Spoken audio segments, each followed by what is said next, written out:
hand over to the host of the next session, Martha Thorne. But before she arrives on stage, please, there is a short video for you. Enjoy.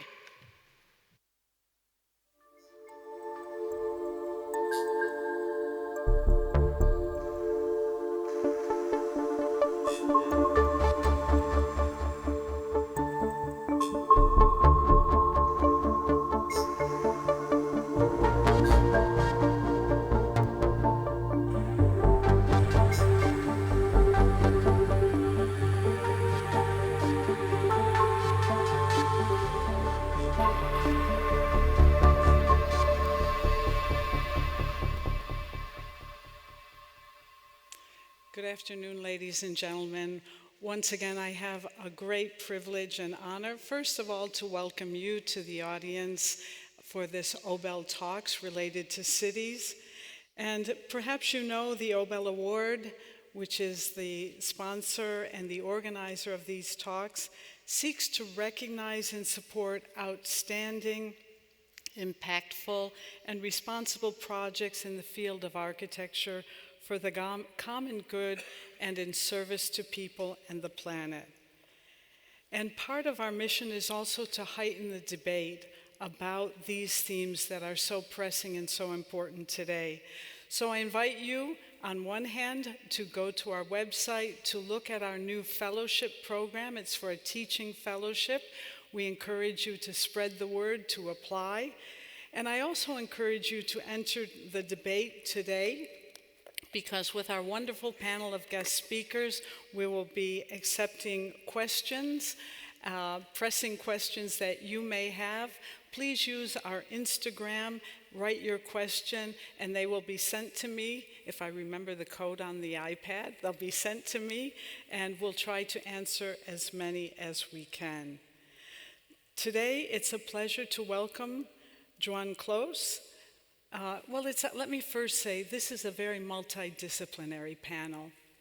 And often when I think of multidisciplinary, the difficulty is the integration of knowledge, of understanding. And it's often just stacking ideas on top of one another. But today, our panel all represents people who are very, very much integrated, very much able to link and combine disparate ideas. And Joan Clos, let me tell you, he trained as a doctor. He's a specialist in public health, but you may know him as former mayor of Barcelona and former head of UN Habitat. We also have today Lina Ghotmeh. Lina is a practicing architect who hails from Beirut and is based in Paris. And perhaps you've seen her Serpentine Pavilion. She was the invited architect to design that wonderful, small but impactful building in London. Natalie de Vries is a practicing architect and co-founder of MVRDV, the award-winning firm from the Netherlands, Rotterdam. She's also an urban planner, an academic, and city architect in Groningen. And last but not least is Carlos Moreno. He is the winner of the 2020 Obel Award, he and the idea for the 15-minute city concept. And Carlos is also not an architect. He is a scientist who began his career in the field of technology. And I can only say that he is also an example of a very multidisciplinary, very complex connections, but is able to do it with enormous ease and grace. So welcome to this session, and I'm sure it's going to be an exciting one with these four people. And if you'll allow me to go to my chair, I'll start with the first question.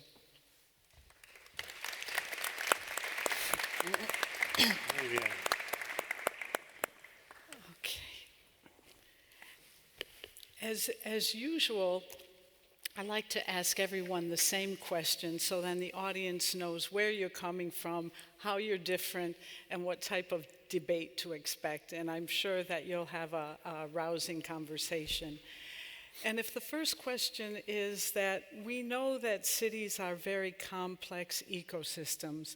There's not just one aspect to a city, but they're really a network of networks. On the other hand, if I had to ask you from your experience, from your work, from your point of view, what is the major, if you had to name one major challenge facing cities of today and tomorrow, what would they be? And please, let's start with Joan Clos. You have 5 to 7 minutes to tell us what is the major challenge. Thank you very much. Please cut me, because I can talk hours, and I don't want to abuse on that. But I think that as I had the opportunity to be in the United Nations through the UN Habitat, I had the opportunity to have a kind of global vision of what is going on in terms of urbanism or cities around the world.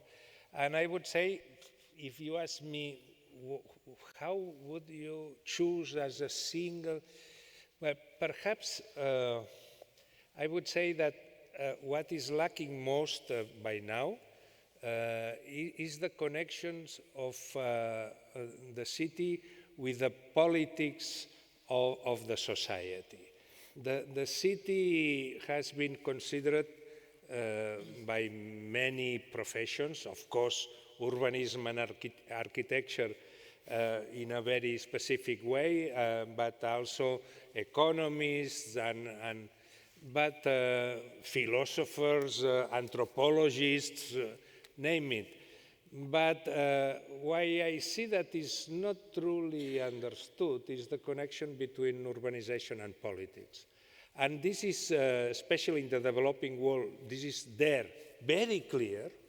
In the developed world, is not as clear because we tend to consider the problems of the city as the problems of environment, or the problems of technology, or the problems of, but hardly problems of social integrations, political fights, and power fights. And this is very clear in the developing world. Is not as usually accepted or even mentioned in the developed world, except perhaps in the recent years after the 2008 economic crisis, where we are seeing funny political developments in the West, in the developed world, with first it began with the crisis of the welfare state, then neoliberalism, then recently the movements of the extreme right and the effects of that in the life of the citizens, the increase of inequalities, which has an immediate translation to the urban fabric.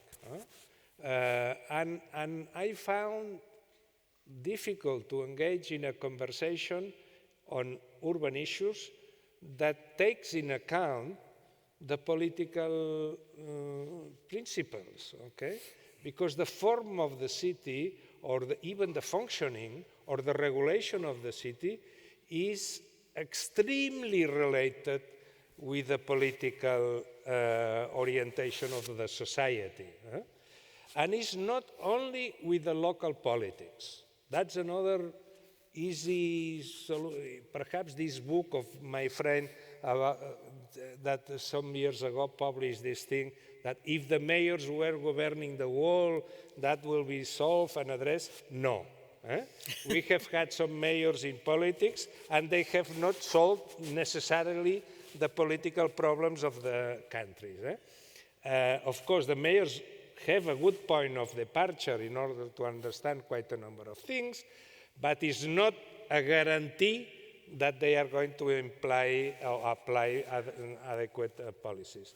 Therefore, if I see a crisis, but not only in the practice of architecture, urbanism, etc., but in the schools of architecture, about the lack of understanding or explaining the linkage between urbanization and politics, that every day are becoming and will become in the next immediate years a very strong issue, because the position that we take in front, for example, of density, or street patterns, or the proliferation or the management of green, or the provision of public services, it's going to be a very important political question.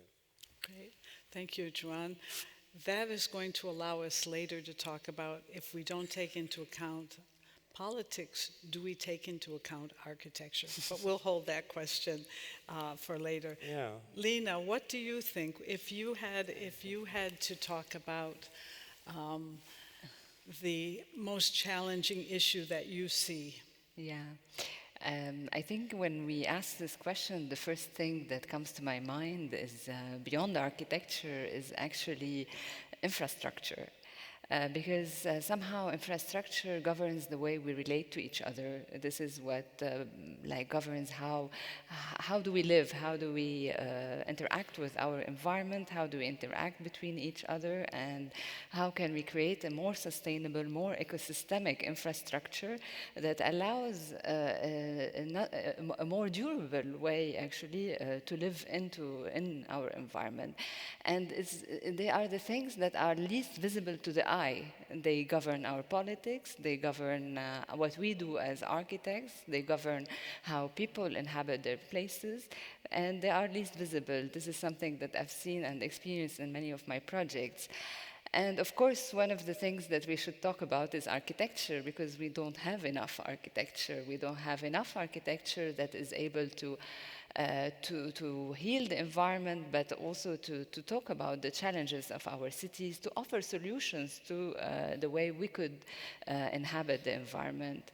Like looking, for example, I will show just a few projects in which we deal with this question of what role architecture can play in an environment.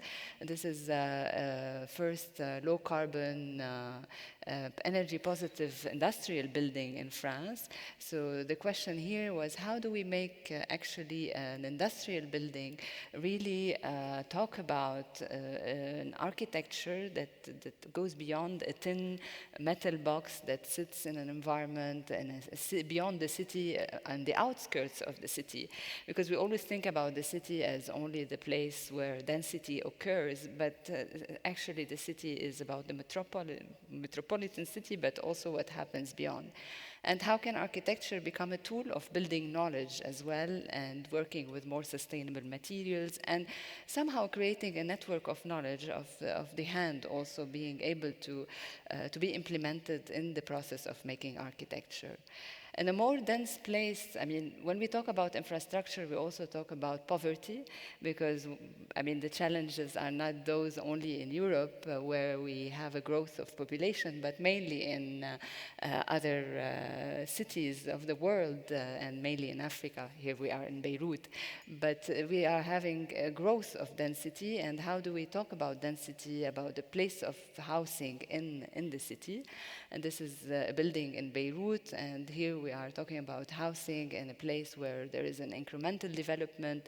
There is no clear urban strategy for the whole city, so everything is built more incrementally and more of a bottom-up approach actually in the city. So here as architects we have more role to maybe give a generosity through architecture to give back to the city itself.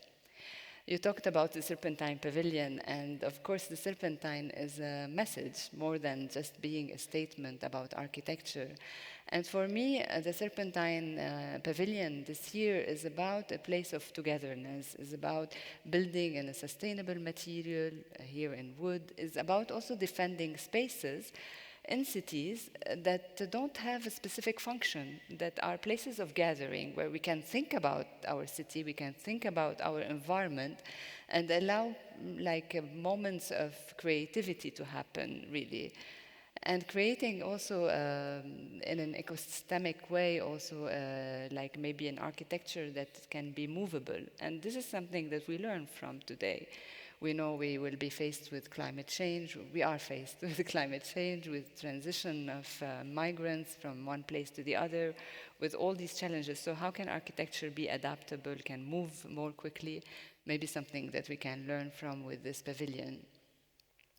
More like in Paris, and Carlos, also in this context, you're quite knowledgeable, like how the city is developing to become more green city, and also thinking about smart neighborhoods, like where we can create densities, but we are also places where we can think about the highways to become urban boulevards that are green, but also places under, like in between places that have been constantly left out in cities that need to be densified. Here we are under a highway. We're thinking about creating spaces that are lively, where we have, we use reused materials actually to build with. Or maybe creating buildings that are not monofunctional, so that become resilient enough. We lived this in the COVID times, where we have the need actually of greenery, but also of places that talk about more than just housing. And this is a project where we talk about sustainable feeding, where we have an agriculture, nature is part of the building itself. And where every building has not only an impact, architectural impact, but can have a social, political, economic impact. So it's basically, as architects, we act as facilitators of interaction between different bodies, or sometimes building like more symbolic projects like museums, and trying to think about the environment, the climate in which we are, the history of a place. Here we're talking about this Soviet airfield that this building connects to. And museums becoming also that we not only boxes for containers of objects, but places of culture and of integration, and somehow knowledge, not bringing knowledge to people and to inhabitants. And I think it's about also like thinking about the human-centric cities that think about the presence of people in what we build in our environment. Thank you. Natalie, you come from wearing many hats: architect, urbanist, and city architect. And so you have, you're sort of on the ground looking at one city in your current role. What are the major challenges, or a major challenge if you had to name one? Yes, thank you. I really benefit, I think, from the, sorry, wrong green bottle. I'm lucky enough to be able to switch between professions already for 30 years, also teaching. And I think if you would have asked me this question, Martha, 10 years ago, I would have started to talk about smart urbanization and densification and how we can make lively neighborhoods using maybe even knowledge about sun and air and parametrics to create nice streets with enough daylight still, and still be able to grow with ever more people. In many of the cities we build, we are dealing with these topics. No? How can we add and still make also public spaces in and around our projects, house different types of people, from affordable homes to mid-income, to more luxurious apartments, and all of that together also in projects. How can we add outside spaces for people, even on balconies? It can be nice, no? Not everybody has to live in a suburban home, but you can still maybe enjoy terraces and loggias and balconies, all these things.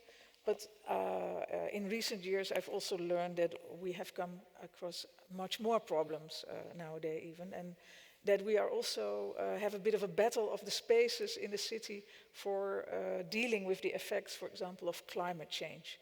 So we have to also start to think more and more as architects and planners about how can we raise energy in our cities, how can we make better use of all the surfaces, including the famous fifth surface. We're here with architects, the fifth surfaces as well, and see other areas to even make public spaces, not just on the already very full streets, but also on rooftops, for example.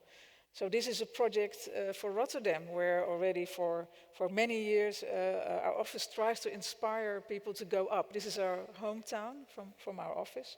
It has a lot of post-war architecture due to the war, of course, destruction after the war, in the war.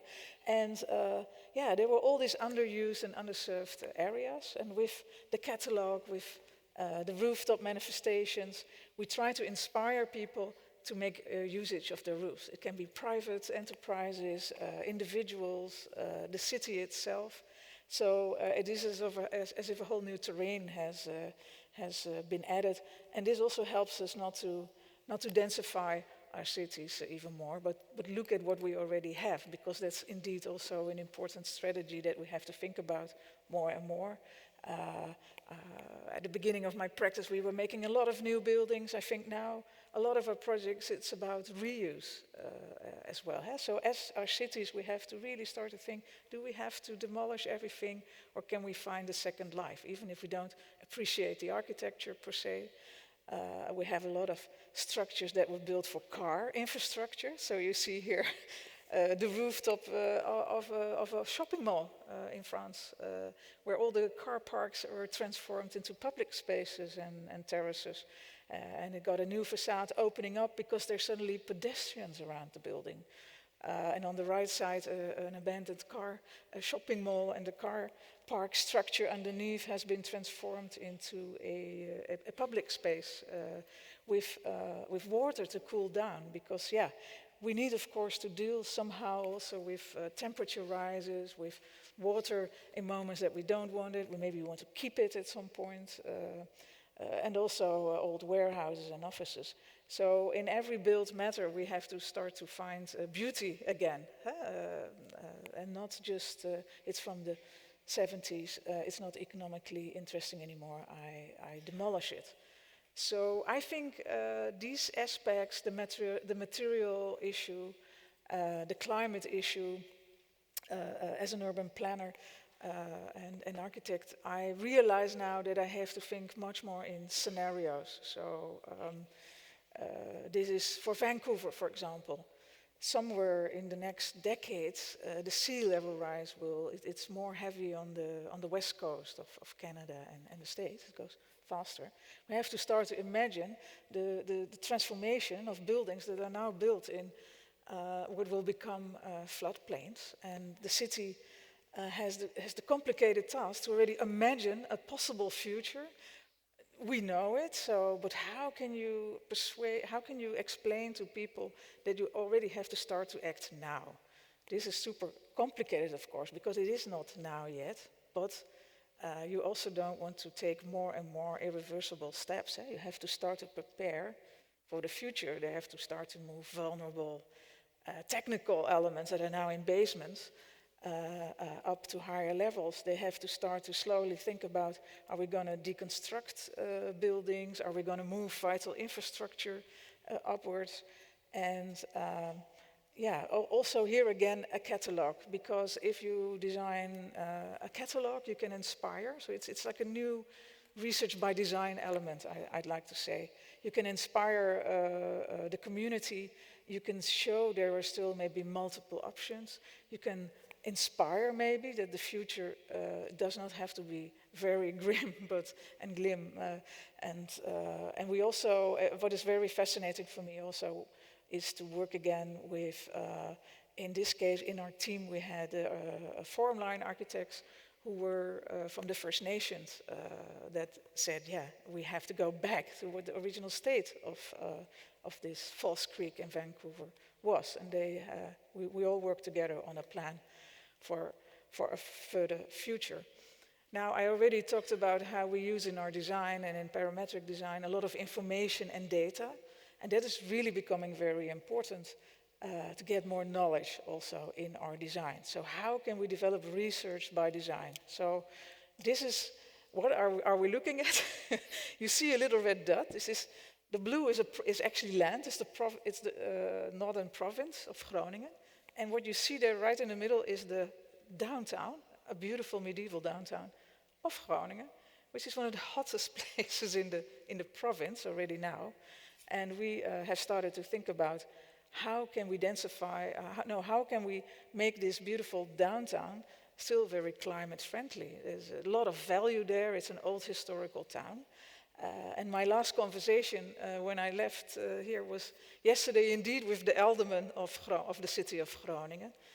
To think about, so if we want to lower the temperature in our downtown with 1.5 degrees, how much plants and trees and green do we need? Huh? We started to make calculations on the right side, but what if we use every flat roof, mind you, in a historical time, to green it? How can we make cool roofs, which on the left side is happening? How are we managing? It's astonishing how much you still need to just, keep the temperature as it is today. So with the alderman we were talking about, it's not just about densification and finding, and obviously one of the most space-consuming areas in cities are, of course, the car. We start to look at the car parks as well, but we also need them. So it's a whole new, sort of smart thinking, smart designing, research by design, using this data, still imagine, be creative, resiliency by design. Now, this is one of the last images. I don't know if I'm talking too long, but this is not by my office. This is the city of Groningen together with landscape architects of Felix, who developed a design guideline for the future. It's a bit like in Vancouver, but then changing the streets over time in the city. So each time the municipality opens a street, they look at these design guidelines and think, what can we change? What can we take out? How can we, not just replace a sewage, but maybe we make an open area where we can keep the water and store it for later usage? Can we reorganize the pavements? Can we reorganize our car traffic in the street? So year after year, we will slowly transform all the public spaces. And finally, again, some people, because indeed, I agree with you as well here again, we have to bring people back into the equation because, for example, housing was very much left to the market. And with manifestations, we can also inspire and help to imagine a more diverse community, more diverse ways of living. And also that the city of Groningen has a long tradition, and I'm very happy to step into that, to organize inspirational design manifestations, to show how things can be different as well. Great. Thank you. Thank you, Natalie. Thank you. Carlos. Carlos, what is the biggest challenge facing cities of today and tomorrow? Thank you, Marta. I am convinced that the real challenge, the great challenge, the amazing challenge for our cities is this word of sustainability. But sustainability could have different sense. I am inspired by the definition of sustainability wrote by my friend, the professor Muhammad Yunus, the Nobel Prize. He wrote a book in 2010, the 000, zero carbon, zero poverty, zero exclusion. I said to my friend Muhammad Yunus, I think that for our cities, this is a real amazing challenge for the next decades. And I propose to turn these sentences for saying we need to create a added value for more livable cities with the positive ecology, more viable cities with the positive economy for fighting against poverty, and more social inclusion for developing this sociability challenge. My 50-minute city concept for the compact zone, 30-minute territory for the medium low density zone, in reality is inspired in this way. How could we develop a real sustainability in a city consider, you said, Marta, at the beginning of this session, a city is a complex system. A city is a system of systems. We need to propose a holistic view a systemic view for reaching this real sustainability. Our challenge of sustainability is a triple challenge.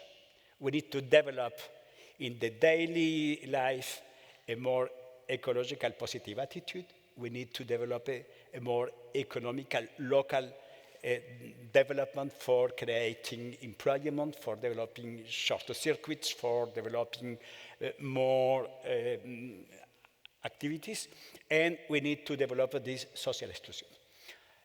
Lot of people consider that to have well-capability or by-capability is enough for developing sustainable cities. I said it's a very good target to have more well-capability and more by-capability. This picture is Amsterdam in 19th. Amsterdam, before to become the more by-capable city, was the city with the more significant rate of children killed by cars.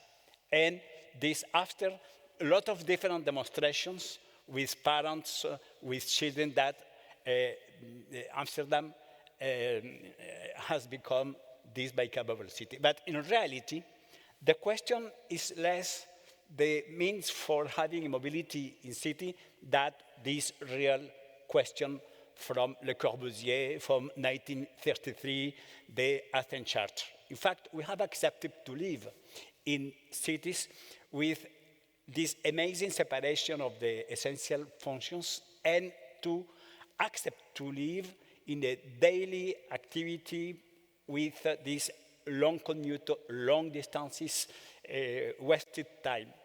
And if we wanted to be sustainable in our cities, in my opinion, we need to develop a real polycentric city, a real proximity with more ecological positive attitude, with the significant reduction of our CO2 emission, for accessing in proximity for more employment, more economy, more short circuits, more raw materials, and to develop a more social inclusion. This was the project of the disciple of Le Corbusier, Robert Moyses, in the 60s, for crossing New York with 4 different motor highways. James Jacobs was opposed for avoiding this transformation of New York. In fact, today, if the 15-minute city concept has become a very popular concept, is in fact because we have proposed this new sustainability, a polycentric city for offering this complexity in the redesign of cities based on this social circularity, to live, to work, to supply, to care, to learn, to enjoy, the 6 essential functions, each one with a color. And instead of to have this separation of colors in our cities, to develop this mixity, the name is the rainbow of the social circularity, and I consider that this is a new way for developing proximity, sustainability with this strong reduction of CO2 footprint, more local economy, more local employment, more sociability, more public spaces for people and not for cars, in a more vibrant, polycentered city. Okay, thank you, thank you. So the question becomes very exciting ideas, very interesting. How do we get there? The model of city that you proposed, Carlos, sounds great. You talked about politicians and influencing politics. In your case, infrastructure, which is a huge investment on the part of cities, and it's not just physical, but also services. And Natalie, you have given us some examples of a northern city and the things that you're doing. But how can we move towards that model? I can't call up a politician and say you have to change this, and I don't think it's always just public participation.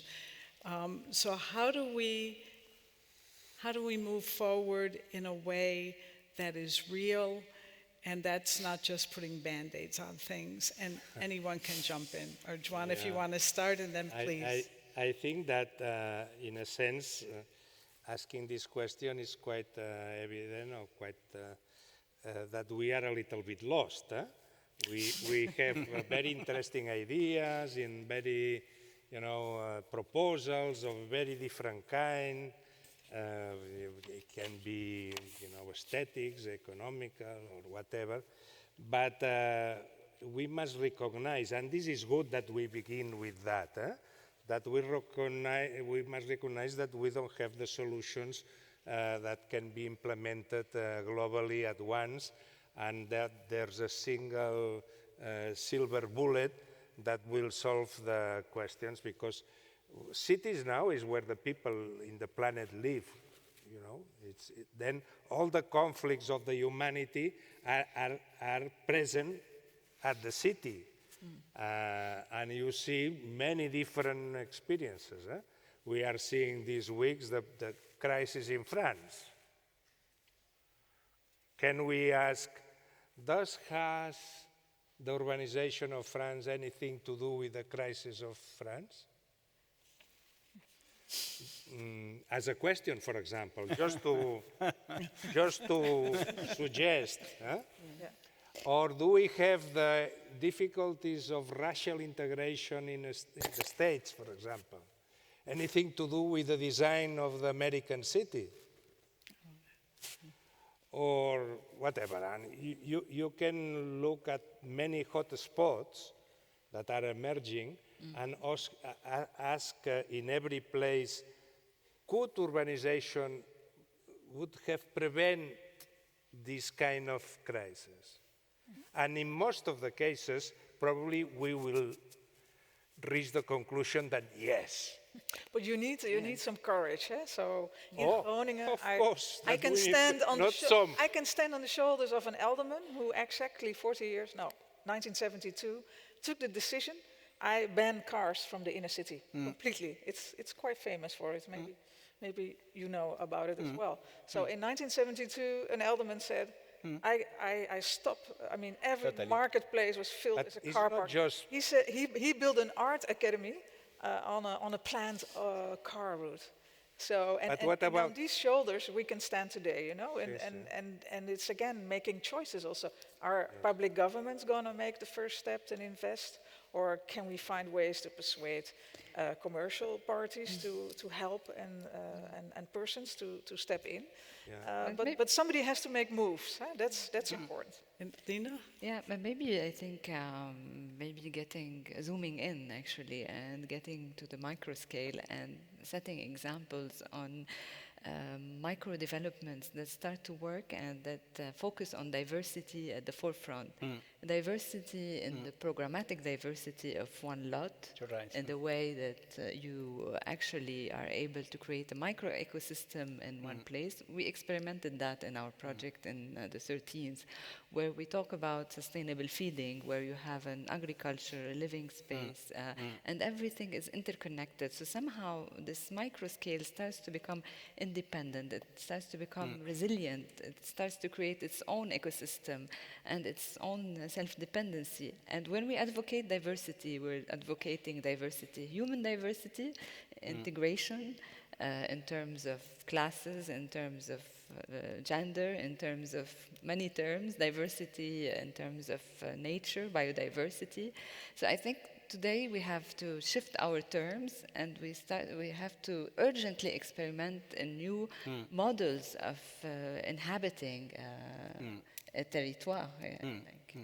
Yes, I discussed yesterday afternoon in a session with Jan Gell on how could we transform our cities. And I want to insist on two small points. The first one, we don't have a magic wand for transform our cities in just in a few months, even in 1 year, in 2 years. I think that the politicians, the different mayors elected, even if we have a real commitment for transforming our cities, 4 or 5 years is not enough for developing radical transformations. In particular, after 7 decades of zonification worldwide. We need for that to develop a real vision and the concrete transformations in the short, mid, and long term.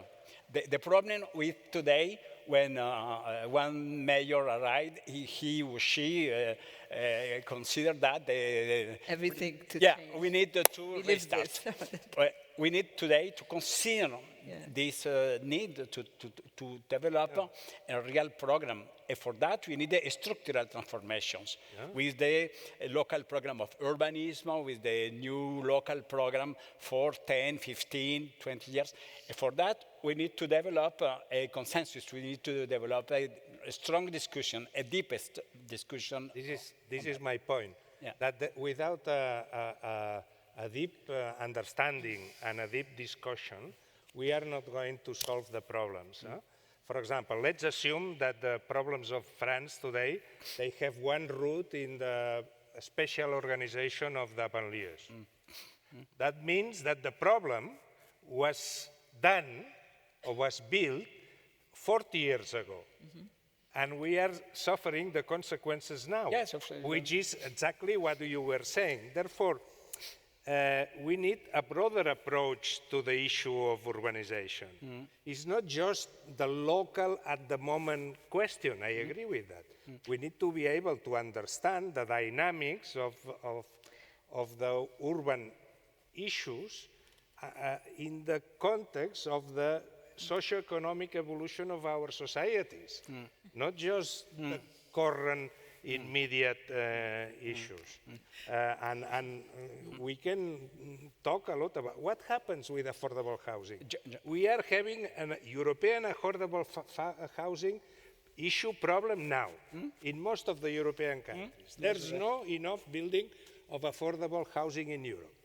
Therefore, where is the root cause of this problem? It's not the yesterday decisions of the building of the local building societies. It's a political issue that began in the probably in the late 90s and conductive to the explosion of the housing Joan, at the same time, crisis in 2008. And since 2008, most of the European democracies, they have ceased to build social housing. Joan, at the same time, we need to change the mindset of the citizen dwellers, of the inhabitants, because we need to accept as citizen dwellers that it is a city unsustainable. And for that, we need to change our daily routine. It is not possible to take a car for just the shorter distances every day. We need to have a more low carbon activity. And for example, in social housing, what is the difference in Europe today, for example, when we want to examine the case of social housing in Vienna? Vienna, this is amazing transformation with the social housing. What? Because the idea in Vienna is not to transform the social housing for having the majority of owners of a flat. This is a very radical different system for identify the different level of income of people and to propose the different level of social housing with the massive mixity. And in the same building, we could have different levels of revenues in a very, very coherent life. And the social interactions in our cities, is the social mixity is totally necessary for transforming our mindset. Without that, this is very, very complicated to shift our Natalie, mindset. I need to ask you about this, yeah. Yeah, but I think it's also, of course, these are political decisions. I mean, you have to want that. We finally have a minister for spatial planning again in the Netherlands, and his main concern is this, to get the housing, building of housing and affordable housing going again.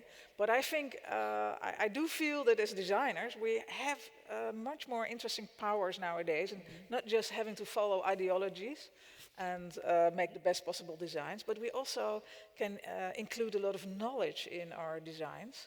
to see how things work. And we can show with our imagination and inspiration, we can inspire people indeed, even to take the smallest steps and start at your own, in your own building and your own rooftop. At the same time, there's a lot of information out there that what I'm pleading for. You work on structures and systems. We can also embed much more information about building the building itself. We can work with the carbon dioxide production. We can optimize our buildings much more. We have much more tools in our possession to make better designs. And let's say even help maybe to make decisions, because positions, there's positions and there's other positions. But how can we show, how can we prove which politics work better than others, let's say. Great. I think we can model that. Thank you. I have another question related to this. I've heard the idea that we need a big vision, and Joan, when you were mayor of Barcelona, I think there was probably a big vision and then the steps to take to get there.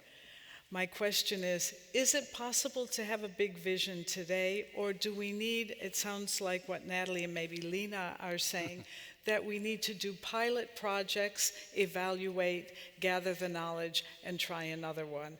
And Carlos, I'm not sure what you're saying, because you have a big idea in the 15-minute city, but then you've said that the reality of the short term is that the city administration can be in power 4 to 5 years.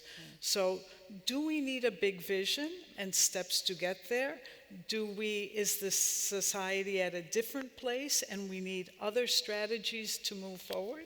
No, from my point of view, we need for the city a big vision where to put together the different steps. Because if not, the problem is that every building that you do or every intervention can have its own, rationality or its own destiny in the complexity of the city. Therefore, for us, at least in Barcelona, it was very important that we had a vision, which was to open the city to the sea. It was the period where we transitioned from dictatorship to democracy. Therefore, we were very able to produce at that specific moment a very compelling vision. And that was extremely useful in order to put order in the different projects and obtain a destination. But I've seen in other places where there's no vision that these kind of buildings, that they emerge in the city, which they can be the manifestation of an artist, or then in the other side there's another project with no agreed or no participatory strategy. Therefore, although it is very difficult in democracy, because the governments are short, to have a great vision, a long vision, it's a must, and we need to work that, because otherwise what is going to triumph is the criticism of democracy. Careful with that. There are many places in the world where they are not fully democratic, but they are building a lot. And not much of sense, or then when they have a crisis, they don't understand why they have a crisis. They are astonished by the crisis. Natalie, what do you think? Big Well, vision for Groningen? I was thinking, yes, we do need a point at the horizon. You can call that a vision. But there are many ways to get there. And sometimes it's not just one way. So therefore, I think as we are going somewhere, but we can still find multiple pathways. And we have to just start here and there, and then we move, and then we try another thing. But if we keep the points at the horizon, as designers, I think we all know we have to start. Tomorrow, the building has to start. The design has to make today. What can I add now in the building? And I think what you showed wonderfully, Lina, is there's a certain porosity that is needed, a certain openness, for example. You have to make space, you have to make opportunity, area, interaction, places for interaction.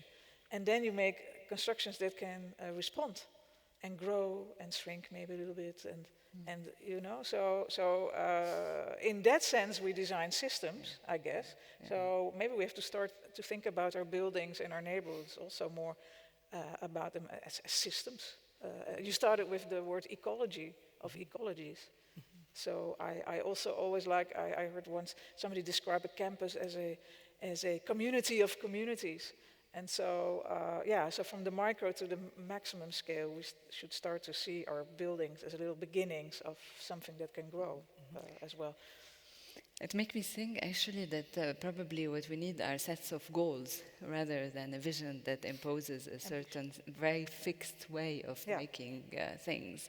And this approach of almost Le Corbusier again, where we have this is what we're drawing, these are the shapes, this is where we will place in habitation, zoning, and this kind of a bit, I may say, patriarchal approach also to building cities. We have to have set of goals of ecological cities, of ecosystemic ways of living, of diversity and interaction possible, that also dealing with locality but with globality as well. When we are building in Europe, we're also thinking about what's happening in Africa and other contexts. I mean, COVID told us that whichever impact you have in one place, you will have also another impact. So the model that you build in one place can also be an example in a different context to be informing actually that context.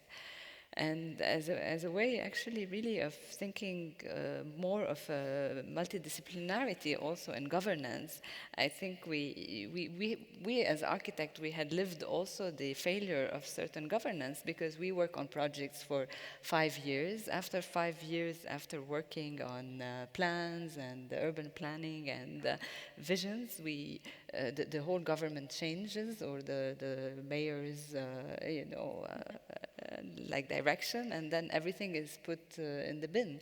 So how do you create also a long-term thinking in setting up goals that are able to be converging points actually for different bodies? And when you think about long-term, I mean, if we think about the climate, it's undeniable that if we start to act now with the climate change, the result will be only in 20 years. So we are forced to think long-term as much as we have to think now and microscale and on a different scale. So just to choose one thing additional, is the increase of inequalities in terms of social change that is happening. Huh? Of course. The increase of inequalities, especially in our part of the world, it's very important. In that sense, Africa and Asia are in a different position, because in Africa and Asia now they are improving their economical basic growth, and there's a kind of a smell of optimism, let's say, in general. But then everybody has its own problems. But in Europe, we are having aging and increase of inequalities. Then my question is, how do we translate that to the city form? Because, we have been very comfortable, perhaps in the last 20 years with environmental. Now we are moving a little bit to the resilience that I prefer more. But I still feel that the big issues, which for me are aging and inequalities, are not fully, considered. By the way, the Austrian model of housing, which is not Austrian, is Vienna model, and you know that Vienna is a canton, a region, and Vienna has had a left government for 100 years, and it has a specific tax to sustain the model of housing of Vienna. That is like Singapore. There are only in that sense 2 models that are compatible, Vienna and Singapore. They are quite similar, but not all of Austria has this problem, that has this solution. And the solution of Vienna has a 7% tax on every salary to pay for the system. Then let's vote here. How many people, Europeans of you, are ready to increase your taxes by 7% in order to have, and can we agree and can we build up an agreement to have this kind of solutions, which are the ones that can address inequalities, for example? Yeah. But those are tough decisions, as you said, not just very tough decisions. Carlos, do you want to Yeah, respond? we are in the World Congress of Architecture, and I want to underline when Saskia Sassen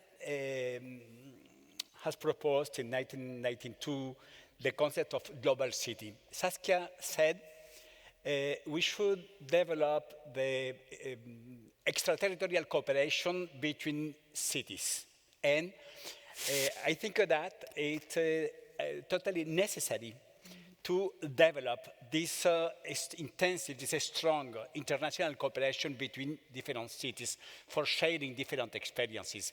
Vienna, Buenos Aires, Paris, Barcelona, Madrid, Shenzhen, etc. We have a lot of different visions, we have a lot of different practices, and we have a lot of different local contexts. Of course, the solution in Paris maybe are not the main solutions in Buenos Aires or in Tokyo. But however, in this systemic way, we have the same challenges.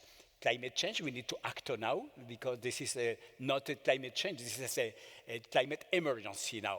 The poverty inequities, Joan is totally right. The inequities today in cities are totally destroyed for the social fabric. We need to rebuild the social fabric.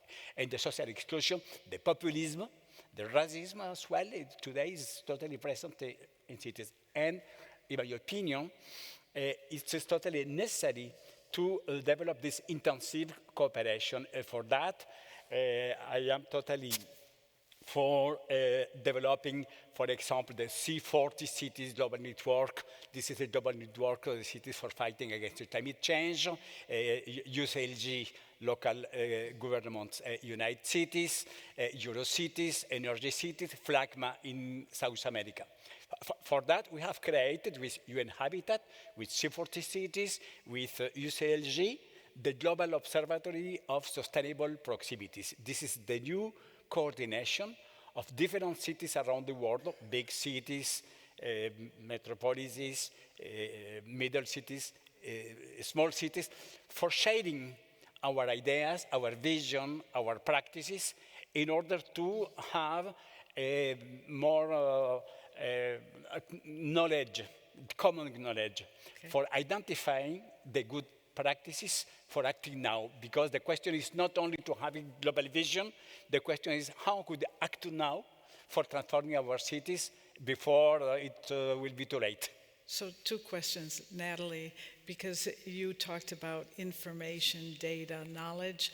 Do you think that this type of knowledge sharing is really effective and will make a difference in Groningen, in your city? And then the second question I have has to do more with also Lina and Natalie, that we have a question from the audience. How does city planning play a role in the social agenda? And you from a city point of view, but you as a practicing architect, is architecture, is city planning a political statement, a political act? And if so, how do you do it to affect social policy? So first question. These big organizations, UN Habitat, the ones that Carlos saying, do they do something? Absolutely. Well, I was already thinking of like the cities in the Netherlands. They do excursions all the time. The council, the people working for the municipality, they do visit each other's cities and ask, how do you deal with this problem? And they look at each other's buildings and how did you make use of the government politics, and how do you finance it, how do you organize it? So there's a constant traveling and going back and forth between cities. So that's really, really good. Information is key, and let's share the knowledge, especially among public institutions. I also noticed that indeed these kind of organizations, I mean, thinking about the 17 sustainability goals, for example, who doesn't know, is really applied now everywhere. So these concepts are incredibly important in town planning, for example, and so they're also developed by larger organizations. So yeah, sharing knowledge is important. And I was actually thinking about, of course, the discussion before. I think a lot about 15-minute cities concept as an idea of redistribution, of a more equal distribution and more equal access to a lot of things, actually. Also dealing, access to cultural facilities, access to education, and access to public facilities is key, of course, also helping to solve the problem of inequality. So for me, it's not just, being able to walk somewhere in general, but being able to have access close to your home, and that things can be within reach. So that is, I think, the power of these kind of concepts. Lina, do you see your work in cities as a social statement, or can you affect social policy through your work? I think architecture does have the capacity actually to be urban, and it has to be urban because it has to have a quality to transform and to create new relationship to its context, rather than imagining an object that would sit in an environment. Is how does it emerge from its place? How does it foster new relationships within, for the inhabitants, for the people? How is it able also to talk broadly about the city? Like when we're thinking about the Beirut Tower, for example, Stone Garden is about really talking about the memory of the city. It's about really creating also a relationship between the inhabitants, how the city had transformed through time with the war. How does it become also a vessel for memory of the city, or a place of interaction with the open spaces on the ground floor? So really trying to think about architecture as a tool rather than as an end in itself, and as a way to build knowledge as well. Like when we talk about material and where do we source our material, it's also talking about an economy and how an architecture is able to foster and develop a certain kind of economies as well, which are based on local sourcing, bringing material from, 60 kilometers from the site, developing new techniques. And it's constantly in a resilience mode, actually. And in that manner, architecture has an urban and social role in the making. Yeah. Thank you. We have one question about public-private partnerships. And are they a way, I know, Carlos, you have examples from the 15-minute city, your work in Paris. Joan, you've had extensive and maybe in Groningen. What do you think? Public-private partnership, is that a way to go? I am totally convinced that if we wanted to transform our cities, we need to develop this partnership between public and private. And the picture of Lina with the Masena building, for example, this is one of the projects from the international concept Reinventing Cities. I think that is the first or the second one. The Reinventing Cities, it was the new capabilities of cities for reinventing cities, for reinventing these partnerships. We have the building unused of the city, for example, in Masena, but we have for the first reinventing cities 6 years ago, 23 buildings, different infrastructures. That was part of the first one. Yes, the first one, yes. Yeah. And we have decided with the city for proposing a new international context for taking this one of misused buildings and to transform them, for generating new centralities in this idea of a polycentric proximity in a systematic way for architects, for funders, for real estate developers, etc., for creating these new poles for developing new activities. And this is the concrete transformation. We had 3 reinventing cities, reinventing Paris, reinventing metropolis, reinventing underground, reinventing the Seine River, And after, with the C40 cities, we have, until now, the big project, international, reinventing cities, with more than 24 cities involved in this one way. This is the concrete example. For joining a global vision, we need to develop a more polycentric city, more centralities, more polarities, to transform the misused infrastructure, for developing the new business model, and for developing the new place for living differently, with the climate change and sustainability materials, and the new local activities for reducing distances and generating more local livability. Yeah. Joan, what's the key to Yeah, public-private partnership? of course, the city in itself is a private-public partnership, a permanent one, because there are the citizens that in most of their life they act as a private entity, but then they are enjoying or suffering the public space and the consequences or the good or the bad design of the city. Therefore, nothing more natural in a city that the public-private partnership. But the problem is not the theoretical concept. The problem is that which public and which private companion do you have? Huh? For example, you have shown this photo of New York of Moses and Jacobs, or we can explain in many parts of the world, the city or the public sector has no urban planning capacity. In fact, they don't have urban planners. And I remember in Africa when I was recently in a city and I said, who has designed this area around this very nice new building? Because it was placed in the most absurd manner that you can imagine. And I said, and they told me, no, we asked the developer to provide us, city, with the urban plan to build the building. Oh, yes, goodness me. Yeah. And your urban planning department? No, we don't have urban planning department. And how is that you don't have urban planning department? Because our budget for the city as a whole is $3 per inhabitant a year. We are not going to have urban planning department. Therefore, it's very interesting, the concept of private-public partnership, but then when we go to the details, as who said that God is in the details, no? Was an architect, by the way. Yeah. Then, careful with that. It's a good idea in the developing world where you can establish that the power relationship with the public speaker and the private speaker is more or less at the same level.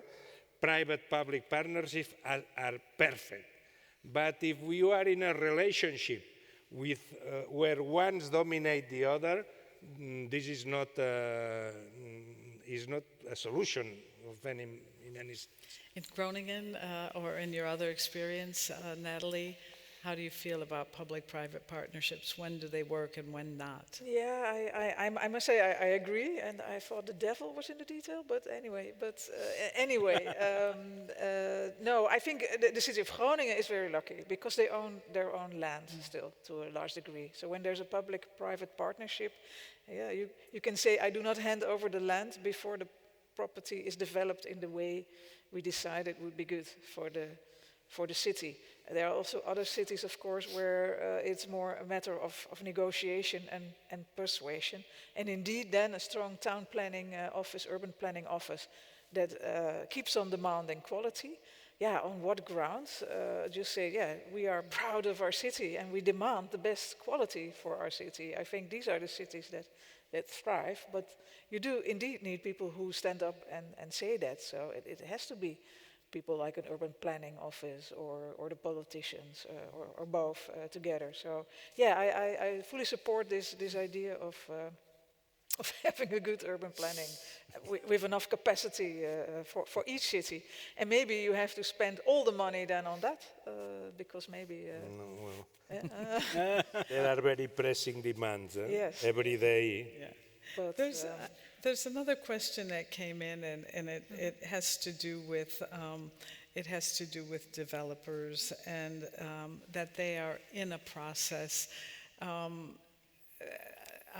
have, the first question is, often when we look at awards and prizes, they're for public buildings, civic buildings. The symbols of a city maybe are more in the field of culture or public space, perhaps. We don't often look at housing, commercial buildings. They're often done by non-architects, or they're not done under the direction of architects. Is there a way to bring private development and quality architecture together? Can we look to a future where there will be an understanding of the language, or what would it take to get there? Or are we condemned to have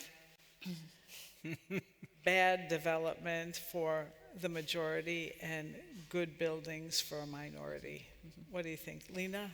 I think we have to bring them together, because anyway, I mean, if you look at companies today beyond a certain turnover and all listed companies, it is just now a few months before that they have the obligation to have an ESG, in environmental social governance.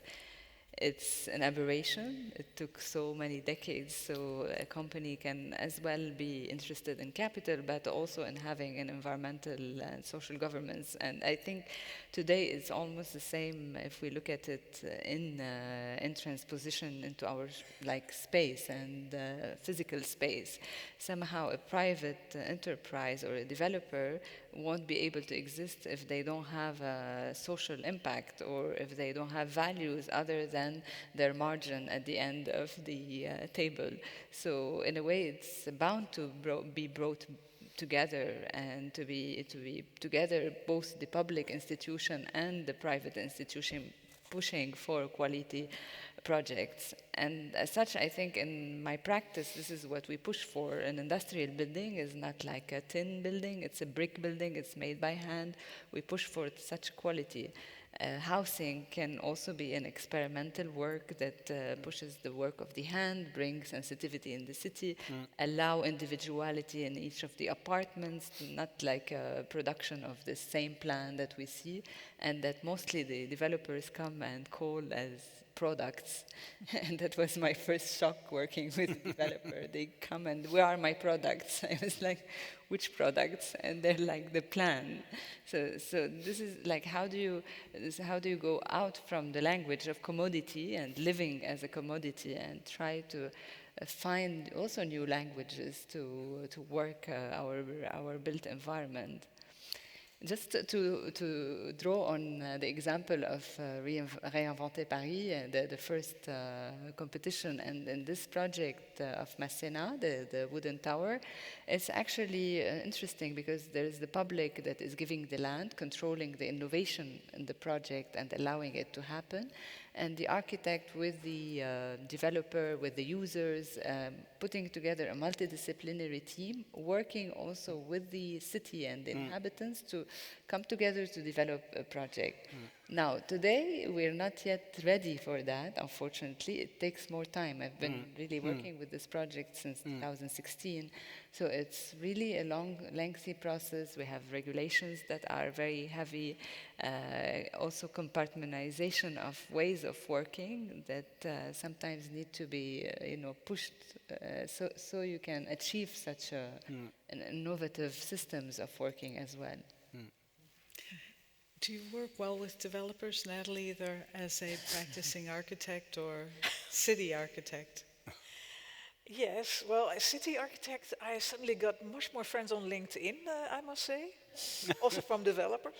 No, but to be honest, it's a lot indeed about the conversation between us the architects and our clients, indeed. So it's a bit of a scout's honor to bring up these themes and to try to open up your structures, make publicly accessible courtyards, and okay, we close the gates after 12 o'clock, but still, can it be open in the daytime? So these conversations are important. There's an important responsibility with the clients. I think a lot happens there in the conversations between the designers, the clients, and the designs you make and the possibilities these designs give. So I consider that really also as a very personal responsibility of all architects and planners to have this conversation with their clients. Well, it must be clear that we, the five of us, we belong to a certain part of the world. And the world is very big. And the experiences are very different. And therefore, I think that we should perhaps segment a little bit the debate on what one can do in a country which has a 2,000 GDP per capita vis-a-vis a country where we have, like in some of yours, $60,000 per capita, because it's very different. It's not just a question of economical means, it's also questions of social conversation, political experience. Here everybody will accept easily the negotiation with a good, and democratic government, but in many other parts of the world, there's no democracy, there's no good government, because it cannot be, there's not there. It's not a question of any other. Therefore, one needs to understand the difficulties, because I think that in the phrase of the meeting, in the Congress, is the World Congress of Architecture. The world, it's very complex. Absolutely. Yeah. Thank you. But yet I sense when I walked around and saw all the different orders of architects stands, I did have a feeling that we also work a lot on similar topics still. So I sensed more. Yes, because unfortunately the teaching of architecture comes from the West. The ideology of architecture is a Western ideology. And therefore we need, sorry, I'm talking about architects. Right. No, but I studied architecture in Beirut in an American university. Yeah, So imagine. So basically, but also it pushes one to think about what are the local narratives and what are the local ways of producing architecture. How do you go back to thinking about architecture as produced in the environment, and somehow it brings you back to learning from ways of making architecture with the little means we had in our context, and that talk about architecture as a climate emergence from its context. In fact, the question is less the architecture. You're right, I agree totally with Joan, because the predominance of the modern architecture is the Western architecture. It's the Le Corbusier, it's the heritage of the Athens Charter. But we need to consider, for example, the architecture, the habitability in other cultures. I was born in Latin America. We have the Indian cultures with the different materials. And the shape of cities is, in reality, with another sense. The sense of the life, the sense of the sun, the sense of the moon, etc. But we have accepted a modern model after the end of the Second War as the dominant model. The term aesthetic, the aesthetic, is the Western term. This is the term from German poetry at the end of 19th century. And the aesthetic was the science of the beauty, but the science of the beauty of the Western beauty. We don't consider the beauty of the other countries of the primary culture, etc. And this sense of the design in architecture, in reality, is strong oriented in this modern architectural design. And we have today these new contradictions. This is not normal. When I went to Ulaanbaatar to find exactly the same skyline in Paris, in La Défense, in Buenos Aires, in Sydney, exactly the same shape of the skylines. In Ulaanbaatar, this is the most ancient civilization, the biggest empire of the human civilizations, with the totally different ways for building, with the nomadic life, disappeared for transforming with the skyscrapers, with the sky buildings, with the new lifestyles based on zonification, segmentation, motor highways, long distances, west system, blah, blah, blah, blah, blah, blah. Zonification, segmentation, this is our acceptability of this unsustainable modern lifestyle. Lina? I mean, because it makes me think of my recent visit to Saudi Arabia, and when you go to the ancient Saudi Arabia in Alula, actually, in an oasis of agricultural oasis, and there you can see actually the transformation of the city. You can see the Islamic city, which was all built by mud, and in the midst of the desert, you get in and you drop directly like at least 15 degrees of temperature, and you're really well as a person moving in these small streets with all mud brick construction. The sun is really just becomes an element of light. So how this kind of thinking and thinking of local material and material that is able actually to put you in a much more comfortable relationship to your environment, and then the transition into more massive construction with concrete. So of course, it's an imported model. I want to just underline one thing also, that as architects, I think that we should also distinguish between architects done architecture and architecture. Yeah, right, Lina. Because if we have more architects building and thinking the cities and our environment, I'm sure also we will maybe be able to make better more specific constructions in places. I really appreciate these answers, because we did have some questions about globalization and keeping the city rooted locally, and so these answers are really good for those. But trying to find in the last 5 minutes that we have 6 minutes, something in common that all cities have, whether they are in developing nations or developed. And it relates to a question from the audience about cities being more productive in and of themselves, which leads me to the concept of circularity. Is circularity something that we can implement in cities? And if so, where might we think about doing that, or how might we think about doing that? I've heard that word around the Congress many, many times. But still, I think if you can give an idea or an example of where it might work or how it might work in a city. Natalie, do you want to start?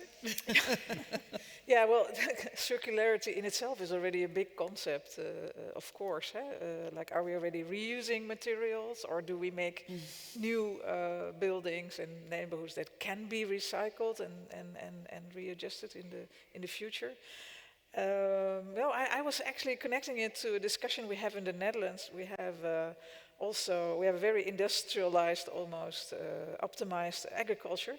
And actually around the city of Groningen, there's now a lot of production through farming of new types of materials, hemp, so it's not really indigenous at all.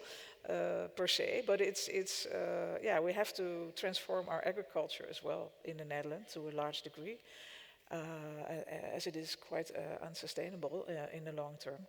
So I suddenly see farmers growing building materials, and it's a huge inspiration actually. So you have local organizations who promote the usage of these products. You have to know Groningen is a city made by red bricks, and there were a lot of clay factories, brick factories in my province. They all had a slightly tiny little bit of difference between the red from one village to the next. So I sense a huge enthusiasm to start to use these local products, but then again they are completely new because they are grown out of a whole new concept of circularity, let's say. So I find that very inspirational. So yeah, of course we can learn a lot from the past and the lost traditions, but I actually see now new traditions emerging, new ways of thinking, of dealing with local products actually, and a lot of creativity there as well. So, Thank you. Carlos, you talk a lot about territory and city. We have developed this term of social circularity for identifying the importance of transform our linear urban and territorial lifestyle from my home to my office, the long commute, etc. And for a long time, circularity was associated to materials, to raw materials, to have zero waste. And in fact, in academic research at my team at Sorbonne, we have proposed to this term of social circularity. In this case, we wanted to optimize the most important value for citizen, regardless of the density, of the size of their habitat, the time. With the social circularity, we have the possibility for avoiding to waste our time with the long distance, with the long commute, and for developing individual time, familial time, social time, for offering a lot of different activities for working, for accessing to culture, education, to enjoy, to access to the essential services, medical, etc., with this new economical, social, and ecological model. And one of the interests of this 15 city concept is the possibility for having the same deployment regardless of the density. This morning, for example, we have presented the experiences in the rurality, in the small towns, 5,000 inhabitants in France, or 15,000 inhabitants in Poland. The same model, in this case, just for these small towns, this rurality. Because the social circularity is our capability for developing this massive mixity. Functional mixity, social mixity, the new model for having this architecture in a more sensitive way, for having this humanistic touch, for developing this circularity of materials, but involved by the circularity of users and services. Lina, in your office, Maybe I will bounce on the question of zero waste, but absolute zero waste. I think both in material and immaterial way, actually. Material way in our daily life, like when you're wasting, actually, where does it go, and how do you really foster a system of circularity in building construction, but also in intelligence, like the use of every person and every human being as a source of that brings a positive impact and brings that is really used, actually. And I think because waste exists in material but does exist also in marginalizing certain segments of society in informal economies, in other parts of the world, and living in waste. So I think if we think about waste as a word and rethink this concept completely, we get much closer to a circular way of living. We have to finish this session, but I would ask in 30 seconds. Joan, your hope for the city. Thinking of a positive action or something optimistic, what is your hope that may be realized? You know, the best definition that I ever have heard about what is a city is the one that says that a city is a place where you find what you are not looking for. Then this capacity of the city to create new cultures that they are there and they are not even designed, that emerge in the society, is the capacity that we should foster in the city, which is related with freedom, by the way, democracy, some form of equality and well-being. Then don't imagine that the city in itself is a human product that will develop forever and for everybody the same products. You need to fight very strong and to take very bold decisions to transform the city in a good social instrument. Thank you. Lina, what is your hope for the city? The city, maybe like a place of integration and of pleasure that actually is able to foster the presence of nature, of diversity, and also to assume complexity as part of the city. Thank you. Yes, cities are places where you're also made and remade and think and rethink. I myself was in Barcelona at the end of the 80s as an intern, an architectural intern, being able to work at one of these young offices that worked on public spaces, and it influenced me, of course, for life. So I also feel a product to a certain degree of all the cities that I have lived in, yes. And it's very inspiring and emancipating place. Carlos, you have the last word, your hope. I like to say that cities are the places for developing our humanity. It is enough for me. Thank you. Maybe places of responsibility as well. Go right ahead. We didn't talk about the responsibility of us as citizens of the world. Absolutely, a place of humanity, responsibility, freedom, unexpected, democracy, learning, etc. Ladies and gentlemen, thank you for joining us. Thank you.